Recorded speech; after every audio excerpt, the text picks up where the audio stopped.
You know that feeling, right? When you're lying in bed, it's late, the screen is just glowing in the dark. Oh, yeah. The endless late-night scroll. Exactly. You're just scrolling through your social media feed, and suddenly you see a headline. And it's one of those headlines that makes your heart rate just spike. Right, like something about a national emergency or... Yeah, a massive political scandal or some huge threat to your security. You read it, you feel this instant rush of adrenaline, and your thumb is just hovering over the screen. Ready to hit share. Right. Yeah. You immediately think, I need to share this, I need to warn my friends, but then right before you tap that button, this tiny voice in the back of your head whispers, wait, is this actually true? It is a profoundly modern dilemma It really is. because we are constantly swimming in this absolute ocean of data, just drowning in it. But at the exact same time, we are starving for actual facts. Yeah.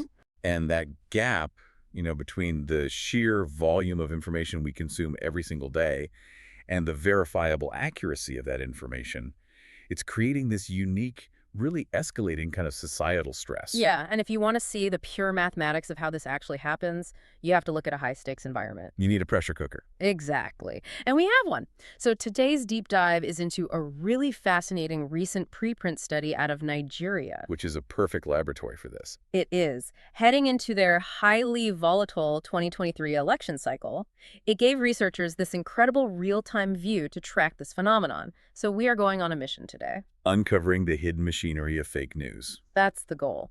We're going to look at how researchers applied the 3 V's of big data to Nigerian media to decode exactly how false information spreads. And why our brains are practically wired to fall for it.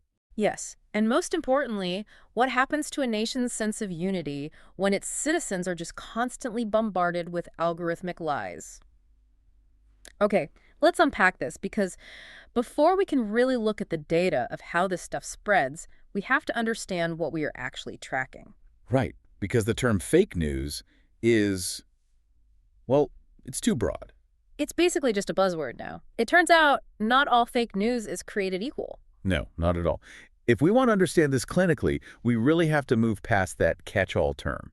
Researchers actually look at a specific taxonomy called information disorder. It's information disorder. Yeah, and the study breaks this down into 3 distinct categories. And the dividing line between them, the thing that really separates them, is a very specific metric, intentionality. Intent. So did they mean to do it? Exactly. So first you have misinformation. Okay. This is when someone shares false information, but they have absolutely no intention of causing harm. So, like, just an honest mistake. Right? An honest mistake, a misunderstanding, maybe just naivety. They hit retweet without checking, but they weren't trying to hurt anyone. Got it. Second, there is disinformation. And this is the malicious cousin of misinformation. But the bad one. Yeah. This involves sharing false information specifically with the intention to cause harm, to sow division, or, manipulate a political outcome. Okay, so that's deliberate lying. Deliberate lying. And finally, there is malinformation. Malinformation. Yeah. And this one is particularly tricky because the information being shared is actually genuine. It's real. But it is released with the explicit targeted intent to cause harm or disaffection. Okay, wait. Let me try to map this out to make it stick for you listening. So misinformation is like accidentally giving someone the wrong directions to a party because you honestly thought it was on Elm Street. Yes. Disinformation is giving them the wrong directions on purpose, so they get hopelessly lost in a bad neighborhood. Yeah. And malinformation is taking their private home address and broadcasting it to the whole internet so everyone bothers them at their actual house. That is a perfect way to visualize the mechanics of intent. That's exactly it. But what's fascinating here is where this information disorder is actually originating from. Because you'd think it's just random trolls. Right. You would assume, and actually many early academic studies argued this, that fake news is primarily spread by less educated individuals or random citizen journalists who just, simply do not know any better. Sure. But the data in this Nigerian study challenges that assumption head on. The researchers found that professional, credentialed journalists are sometimes the primary purveyors of this fake news.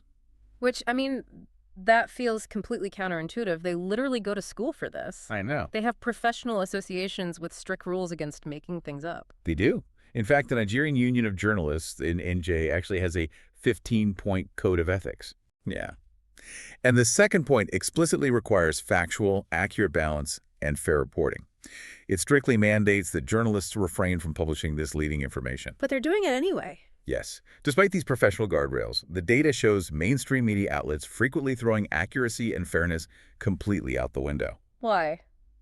Just for Well, clicks. exactly. The clickbait economy. Publishers are distorting events and tilting headlines simply to drive digital traffic and ad revenue. And that completely shatters the illusion that information disorder is only an amateur's game. It's a business model. It's a very lucrative business model. Wow. And I know the researchers captured a striking real-world example of this that it blew my mind when I read the source material. Can you walk us through that story regarding the registrar of the National Examination Council, Godswill Obioma? Oh, yes. This is a textbook case of how the ecosystem just entirely fails. So on June 1st, 2021, a story broke on several online sites claiming the registrar had been assassinated in Minna. Assassinated? Which is, I mean, that is a claim that carries massive political and security implications. Huge implications. Yeah. And the spread was instantaneous. The researchers tracked the engagement, and in less than 24 hours, the online site People Gazette had over 2,105 likes and 1,933 retweets on this assassination story. In less than 24 hours. Yeah. Sahara reporters had similar viral numbers. But the tragic reality was that he wasn't assassinated at all. He wasn't even murdered. No. He died of a heart attack. Let me just pause there. 2,000 retweets in a single day for an assassination that never even happened. How did the audience react when the actual truth came out? Well, the engagement didn't just slow down. It practically vanished. What do you mean? 2 days later, a truthful, factual report by The Nation, which is a major paper, correcting the record and stating he died of natural causes. It got exactly 1 comment, 3 retweets, and 13 likes. Let that sink in for a second. Thousands of engagements for the sensational lie. And barely over a dozen for the mundane truth. That is terrifying. Why does the false assassination story spread like an absolute wildfire, while the boring truth can barely get a snark? The answer to that lies in the mechanics of the digital platforms themselves. Which brings us to what the researchers call the 3 V's of big data. The 3 V's. Okay. Yeah. To figure out this massive disparity, the researchers employed a really massive computational methodology. The 3 V's stand for volume, velocity, and variety. Volume, velocity, variety. Right. So for volume, they didn't just look at a few isolated posts. They utilized a data logging approach, tracking a staggering 3,461 hours of user behavior. 3,000 hours? Yeah, across Facebook and Twitter. And for variety, they specifically monitored how Nigerians reacted to fake news across 4 distinct categories: politics, security, health, and religion. So they're essentially putting this giant stethoscope up to the internet to hear its heartbeat in real time, and then categorizing every single beat by topic. That's a great way to put it, yeah. And what about the third V, velocity? Velocity is where the stethoscope revealed something really alarming about platform architecture. The researchers looked at the statistical correlation between different types of engagement to measure the speed and really the guaranteed spread of a post. Okay. Twitter, in particular, emerged as the primary engine for this viral spread. On Twitter, they found an R-squared value of 0.918 between the volume of likes and the volume of retweets. Okay, just to translate that for anyone who hasn't taken a statistics class recently, an R-squared of 0.918 basically means those two actions are moving in almost perfect mathematical lockstep. Exactly. It means that if a piece of fake news gets a like, it is almost guaranteed to get a retweet, which instantly pushes it into a completely new network of It feeds. forces it onto someone else's screen. Right. And they found a similarly high correlation, 0.806, between likes and replies. Now, Facebook didn't show this same level of hyperacceleration. Why not? What makes Twitter different? It's Twitter's specific architectural design. The frictionless retweet button, the public-facing timeline where everything cascades instantly, it acts as a massive amplifier for information disorder compared to other networks. The velocity is basically baked right into the code. Here's where it gets really interesting, because the platform architecture and that frictionless retweet button are only half the story. Right. The other half is human nature. It is what the users are actually choosing to spend their time on. When the study calculated the exact volume of hours followers spent reacting to those specific categories we mentioned earlier, the disparity was huge. The time sink is incredibly revealing. When breaking down those 3,461 logged hours, followers spent over 100 hours of cumulative engagement reacting specifically to security-related fake news. Over 100 hours. Yeah, and one of the prime examples the researchers logged was a completely fabricated story claiming that the terrorist group Boko Haram was distributing 20,000 naira per household to residents in Yobe State. As like a recruitment drive. Exactly, as a new recruitment drive. A completely false, terrifying story that generated, what, 64.9 hours of concentrated, intense reactions all on its own. Just that one story. Yes. Now, compare that 100 hours on security fake news to the other category. The drop-off is severe. So they spend about 31 hours on political fake news. Okay. And only 22 hours on health-related fake news. And the health example was particularly bizarre, wasn't it? Oh, it was ridiculous. It's a debunked story claiming the CDC was officially warning people to shave your beard to protect against COVID-19. To shave your beard. Yeah, it started from an old 2017 CDC infographic about workplace respirators that was just taken wildly out of context. But notice the massive gap in attention there. 22 hours for a global pandemic rumor versus 100 hours for a fabricated national security threat. Right. Which, I mean, that begs a really heavy question. If people in a country are spending hundreds of hours arguing, sharing, and panicking about fabricated national security threats, what does that actually do to the psychological fabric of that country? It shreds it. Like, how does a society function when its citizens are constantly shadowboxing with algorithmic ghosts? That is the core of what the researchers wanted to understand. And to measure it, they created something called the National Consciousness Index. The National Consciousness Index. Yes. They didn't just count the likes and retweets. They wanted to know what people were actually saying. So they ran quantitative and computational content analysis on the comments and replies. Okay, so reading the text. Right. The algorithm searched for specific linguistic markers. They wanted to see if the users were promoting unity and refuting the fake news. Saying things like, this is a lie, here's the real link, we need to stay united. Exactly. That would show high national consciousness. Okay. Or conversely, were they supplementing the false information, confirming the lie, and driving disunity? Wait, let me push back on that for a second. Sure. So you'd think that when the stakes are highest, like an existential national security threat with a terrorist group or an intense political election, people would be more conscious of the need to hold the country together. You would hope so. Like basic survival instincts would kick in and we would demand the absolute truth before turning on each other. That is the logical, optimistic assumption. But the data revealed a dark paradox. When consuming security and political fake news, the public was actually incredibly unconscious of national unity. Really? Yes. Their responses scored overwhelmingly high on the Non-National Consciousness Index. The computational analysis showed users were largely abandoning fact-checking entirely. So they weren't trying to figure out if it was real? No. Instead of questioning the inflammatory Boko Haram recruitment story or that fake assassination story, they fell victim to confirmation bias theory. Meaning they believed it and amplified it simply because they already wanted to believe it. Exactly. Yeah. Confirmation bias dictates that people are highly likely to share fake news if that information aligns with their pre-existing political, tribal, or social opinions. And furthermore, they will actively ignore or reject information that contradicts those opinions. They were so entrenched in their biases that the factual falseness of the news became irrelevant. What mattered was that the news validated their worldview and gave them a reason to attack their perceived opponents. So the truth literally takes a back seat to being right in your own bubble. If we connect this to the bigger picture, we can view this through the lens of integrated information theory. Integrated information theory. Yes. It's a framework originally developed in information technology to understand how systems process data. But the researchers applied it to human consciousness and societal systems. Okay, how does that work? The theory proposes that when a system, or a society, is facing a state of massive unknowns and uncertainty. Like Nigeria preparing for a highly contentious election. Exactly. The system has to process experiences to survive and reach a unified state of knowledge. At an optimal stage, a healthy system will integrate positive, factual experiences and explicitly filter out negative, false ones to make informed decisions. Okay, let me see if I can translate that. It's like a company's email server, right? Okay, I like this. A healthy server uses a spam filter to integrate the legitimate, important emails from clients while explicitly blocking all the phishing scams and malware so the employees can actually do their jobs. That is an excellent analogy, yes.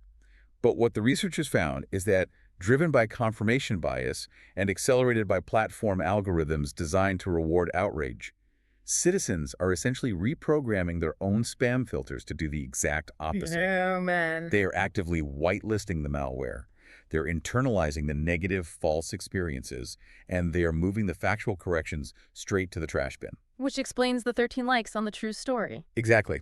They are failing to appropriate the stages of integration, and that deeply fractures social relationships and destroys regional cohesion. But there is a twist in the data, isn't there? There is. Because it would be really easy to walk away from this study saying, well, the internet just turns everyone into mindless tribal zombies who only care about their own biases. But the National Consciousness Index showed that wasn't entirely true across the board. No, it wasn't. The researchers found a statistically significant exception that proves the audience isn't entirely lost. Okay, what was it? When dealing with health-related fake news, like the CDC beard shaving rumor, and certain highly specific local political stories, like a rumor about a government property demolition in Kwara State, the followers actually demonstrated high national consciousness. Really? How so? What were they doing differently in the comments? Well, the computational analysis of those specific threads showed users actively questioning the sources. Oh. They were refuting the false claims, they were demanding facts and pointing out the logical flaws in the rumors. Yeah. In those instances, their societal spam filter was working perfectly. So they still have the capacity for critical thinking and unity. Yes. They just have these massive, algorithmically exploitable blind spots specifically around high-level national security and intense partisan politics. Precisely. It proves that the cognitive dissonance isn't total. It is weaponized in specific domains where emotional resonance overrides logical integration. Right. When the topic triggers a deep-seated fear or a tribal political identity, the analytical part of the brain just shuts down and the finger just hits the retweet button. So what does this all mean for you? If our brains are biologically wired for confirmation bias and we are holding devices in our pockets that are mathematically optimized to exploit that exact bias using big data and high-velocity architecture, how does a society actually defend itself? The study makes it abundantly clear that we cannot simply rely on the hope that individuals will suddenly become better at spotting lies on their own. It's too much to ask. It is, yes. The data shows that users often crave traditional fact-based media when they feel overwhelmed by the sheer volume of misinformation. But individual resilience is not enough against systemic architectural flaws. We need institutional guardrails. And the researchers laid out some very specific recommendations for what those systemic guardrails should actually look like. They did. They outlined 3 major institutional shifts. Okay, let's hear them. First, they recommend the establishment of a specialized media literacy commission. And crucially, this wouldn't just be a public awareness campaign for everyday users. Right. It would serve to reorient professional journalists and media establishments on their ethical obligations regarding national consciousness. It aims to break the clickbait cycle at the source. Because as we saw, they are a huge part of the problem. Exactly. Second, they call for a complete overhaul of the National Orientation Agency, the NOA, What would they do? to ensure a much more balanced, proactive, and connected promotion of national values, to actively combat the constant drumbeat of digital disunity. And the third recommendation is the one with real teeth, focusing on the regulators. Right. They suggest that the National Broadcasting Commission, the NBC, needs to establish a dedicated, data-driven research and evaluation unit. Okay. This unit's sole job would be to actively monitor the licensed mass media using the exact same big data techniques from the study. Oh, wow. Yeah. And if a mainstream newspaper or broadcaster is found to be continuously violating key performance indicators like accuracy and fairness, intentionally publishing disinformation just for engagement, Yeah. this unit would be empowered to actually sanction them. It is a massive shift in perspective. It moves from treating information disorder as just an unavoidable side effect of having the internet to treating it as a measurable, preventable harm that requires strict regulatory oversight, especially when it is perpetrated by those who hold professional journalistic licenses. It applies the concept of accountability to the velocity of big data. Which brings us right back to you, lying in bed, listening to this right now. Every time you scroll through your feed, every time you double tap a sensational headline, every time you hit retweet without checking the source, you are not just a passive observer. You are an active data point in a massive, ongoing battle between factual reality and highly engaging fiction. You are the human engine driving that R-squared correlation. You have the ultimate power to either fuel that non-national consciousness index, to let your own confirmation bias drive you into sharing a compelling lie, Or you can be the friction that the platform algorithm desperately tries to avoid. You can act as your own spam filter. Exactly. You can break the cycle of information disorder simply by taking a single breath, asking for the original source, and refusing to share a piece of content until you actually know the truth. Which leaves us with a profound and perhaps deeply unsettling final thought to consider. What's that? This study proved, with hard, undeniable data, that a sensational, completely fabricated assassination story will generate thousands of passionate engagements in mere hours, Right. while the factual, life-saving correction will garner little more than a whisper of attention days later. So if the absolute truth is inherently less clickable than a perfectly engineered lie, can the truth ever truly win on platforms that are fundamentally mathematically designed to reward velocity and engagement above all else? Or do we, as a society, need to stop trying to apply temporary patches to these broken feeds and instead invent entirely new digital ecosystems where accuracy, rather than mere attention, is the ultimate currency?